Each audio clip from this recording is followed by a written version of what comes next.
planters. Alan. Need a microphone? Yeah, I get a lot of questions about pots and mixed planters. I know a lot of you are doing this at home already and you know what to do, but you would not believe how many people ask me, how do you choose what goes in what pot?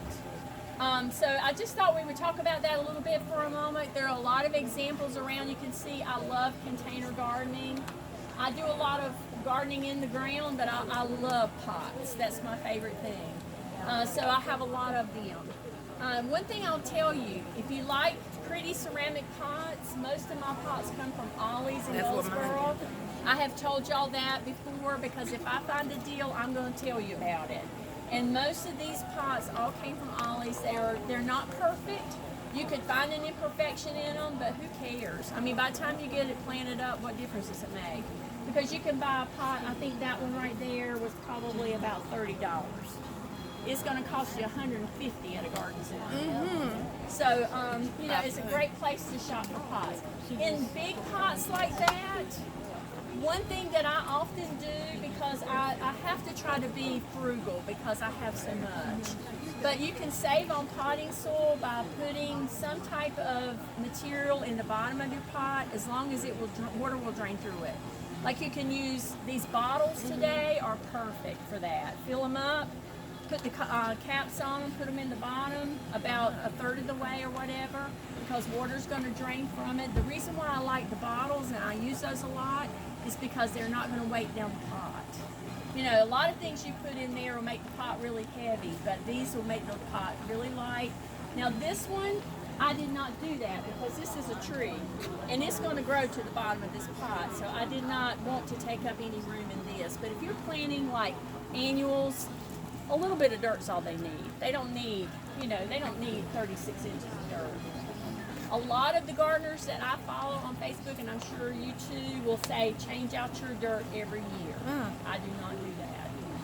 Do you know how much it would cost A lot. to change out all these pots every year? I cannot do that. They can do that because they're sponsored by the dirt people, you know, but I have to go buy my dirt. So I usually do take out at least half, and then I'll replace the top half. But I'm not going to dump these pots every year. Unless if I've had an insect problem or disease in that container, absolutely dump it out and wash the pot. You know, make sure you clean it out. Don't leave anything in there that you're going to, because it will overwinter. If you've got a disease or an insect, a lot of times they will overwinter and they just come back next spring.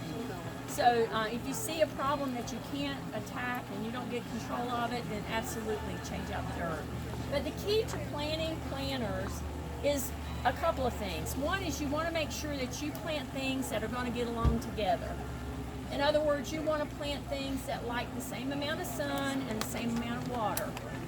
You don't want to plant begonias with something that, because they don't need much water, with something that's going to need to be watered every day, because you're going to have a problem. Your begonias are going to start to rot off. So you want to make sure that you plant things that are comparable in their needs, what they like. One thing that you've heard me say, and I've posted this on our page before, but I really do use that term, thriller, filler, and spiller, because that is what makes a beautiful pot. You know, something that's going to be the wow factor. Like if you look right across there, you can tell which one of those you think is the wow factor in that pot right there. The canna lily, that is the thriller. The filler is the angelonia, and the spiller is the vinca, because it is eventually going to spill over the front. But all of those love sun, and they all like the same amount of water. So the key is just trying to choose plants that get along well together, that enjoy the same kind of conditions, and then that, you know, these pots out here that you see, a lot of you have asked me about those. Those are all annual plants, all of them. But, you know, the dipladenias in the middle are the thriller, and of course the dichondra silver falls, which is what's coming across the side of the plant, is the spiller. And then I've got the diamond snow euphorbia as the filler. So that is always a good way. When you go to the garden center, look for the thriller, filler, and the spiller. But look for those things in all the types of plants that can get along together, that like the same conditions, that like the same amount of sun, the same amount of shade, and you are going to do great. Use good quality potting soil. Don't chintz when it comes to your potting soil. I chintz because I don't replace it every year, but what I do put in there, I get good stuff. You know, buy good quality potting soil. That's very important. Do not, and I'll repeat, in my opinion, do not ever buy any of that moisture control potting soil. It is of the devil. Unless it is on a covered porch or somewhere where you have total control of the water. In that circumstance, it's probably fine. But if it's going to be out where it's going to rain on it, like the rain we've had for the last 10 days, we've had what, 20 inches of rain? Everything in that pot's going to die because it just holds the water.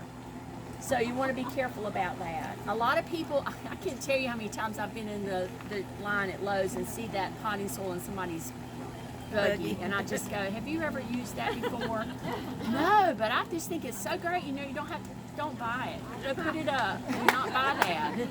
And we'll have this whole conversation, and then they're like, oh, I'm so glad you told me, because I used it one year and I had to replace almost everything in every pot I planted it in.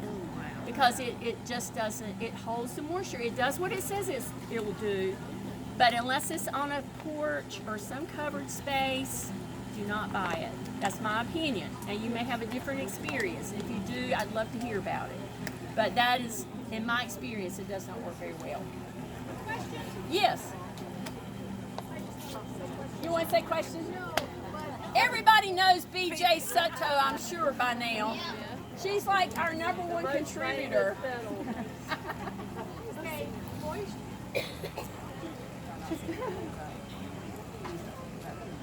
the moisture soil you're talking about. I planted a tomato plant in a 5-gallon bucket and made the mistake of using in-the-ground dirt, and I have to water it every single day. So, Well, can you mix some tomatoes need water in every single day. Either. Repeat, It doesn't matter repeat kind what of she dirt you said. plant 'em in. Repeat what she said. She was asking, she said that she planted a tomato plant in garden soil in a pot, and she's having to water it every day. Well, that's just welcome to the world of raising tomatoes. No, my question was, can I take some of that and put it in that dirt? You probably could, but it's better just to water every day. In my opinion, because unless it, I mean, I'm sure for it to grow, it's out in the open. And if it had 15 or 20 inches of rain in the 2-week period, you're not going to have a tomato plant. It's going to be a dead plant.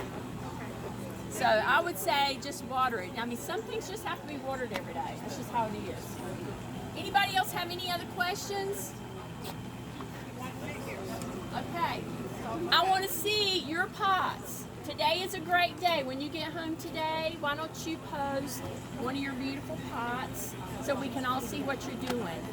It is a lot of fun to see what you're growing. That's what makes this group fun. It's not just about what I post, it's about what you're posting too. And so everybody is loving that. Oh, this is, where's Corvette? I think they left. There's Bob. This is a gift from our neighbors down the street, Bob and Harvette Poole. This is a wine bottle bird feeder. Isn't that the coolest thing? I think it's just so cool. And she was so kind to even fill it with bird seed. So thank you so much for doing that. And they're offering this today as a door prize. So we're getting ready now to give it away. Drum roll. It feels like number 26. We've done 24. Number 26.